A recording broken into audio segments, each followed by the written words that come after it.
আল্লাহ তোমার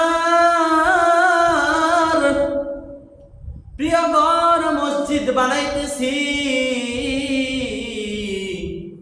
একটু কি আমাকে সুযোগ দেওয়া যায় না? ঘরটা বানায় শেষ করি, তারপরে আমাকে দুনিয়া থেকে নিয়ে যাইও।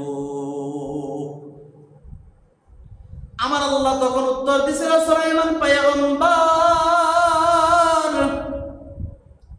ও সুলাইমান পয়গম্বর, আপনি দরখাস্ত করেছেন আপনাকে হায়াত বানায়া দিতাম, আল্লাহ আমার ঘর মসজিদ বানাইতেছেন, ঘরের কাজ শেষ হবে তখন আপনাকে দুনিয়া থেকে দিতাম। না গো সুলাইমান পয়গম্বর, হায়াত আমি আল্লাহ যাকে যতটুকু দিছি তার থেকে বেশি আমি আল্লাহ কাকে বানাই না।